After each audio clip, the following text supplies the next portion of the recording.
Beijing has confirmed the number of people who have died from a new type of respiratory virus in China has now passed 40. Good evening. In China, there's been a huge outpouring of grief and anger at the treatment of a doctor who tried to warn the world of the dangers of the coronavirus. Outside China, 3 cases have been confirmed in France. That's the first time the virus has been identified in Europe. Good evening. We start tonight with the unprecedented measures being enforced right across Italy to try to limit the spread of coronavirus. A memorial has been held for victims in Spain. The country has recorded 812 deaths in the past 24 hours. Now, for the first time, we've had cases confirmed in Croatia, Switzerland and Austria. A couple has been quarantined in a hospital in Innsbruck. The town is a skiing destination for many Europeans, and with schools on half-term holiday, tourism is complicating the struggle to contain the virus. In the UK, children returning from a break in northern Italy, Europe's worst affected country, have been sent home from school while the buildings have a deep clean.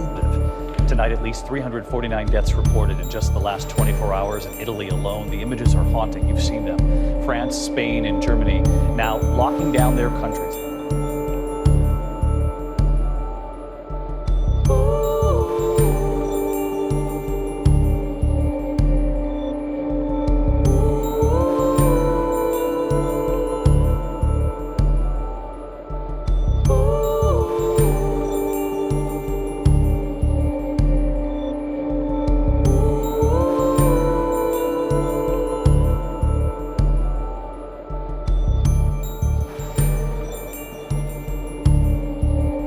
Thank you, COVID-19, for allowing me to get tickets free to Cheltenham.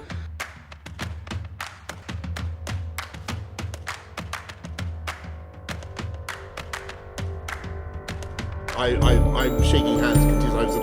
I was at a hospital the other night where I think there were actually a few coronavirus patients, and I shook hands with everybody. Downing Street has just confirmed that the Prime Minister, Boris Johnson, has tested positive for coronavirus.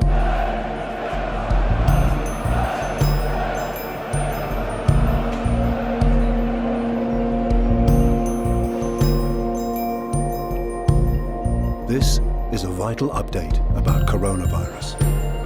You should now only go out when absolutely necessary. You must stay at home.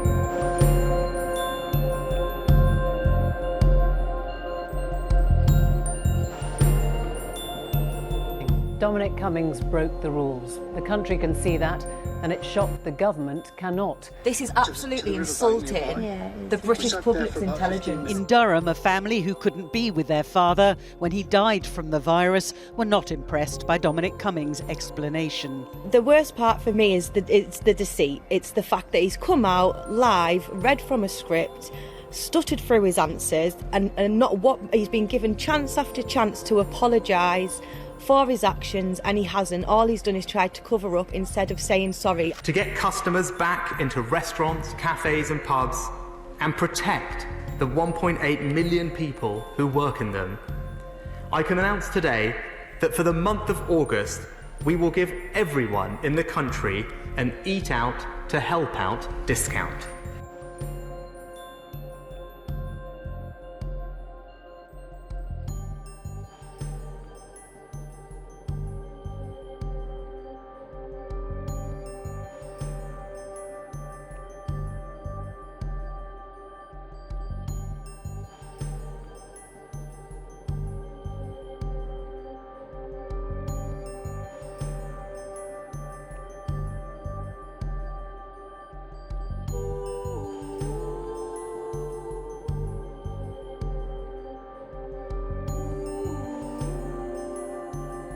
And it's now likely that the next big mistake will be over the easing of restrictions over Christmas. And this isn't smarmy lawyers. Let me give you the British Medical Journal. The British Medical Journal yesterday said this: "We believe the government is about to blunder into another major error that will cost many lives." In Richmond, southwest London, people were cautious about relaxing the rules for Christmas.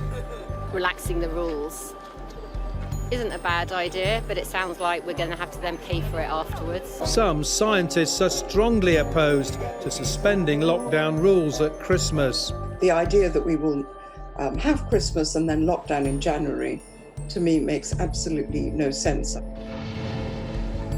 Just days after British Prime Minister Boris Johnson called for smaller holiday gatherings during relaxed restrictions, he's not ruling out a third lockdown in England after Christmas as COVID-19 cases continue to rise.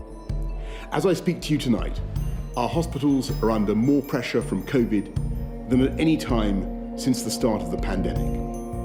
In England alone, the number of COVID patients in hospitals has increased by nearly a third in the last week to almost 27,000. And that number is 40% higher than the first peak in April. The UK with one of the highest death rates in the world, now closing in on 100,000.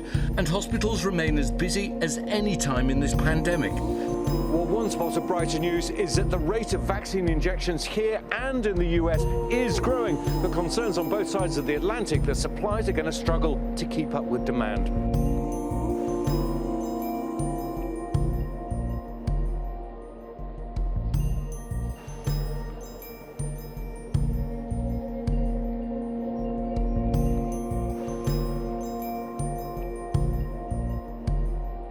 The lady who just gave me my jab has just told me that she delivered the 20 millionth vaccine, so that's really exciting. So I might be 20 millionth and one. For Nicola, this is a milestone worth celebrating.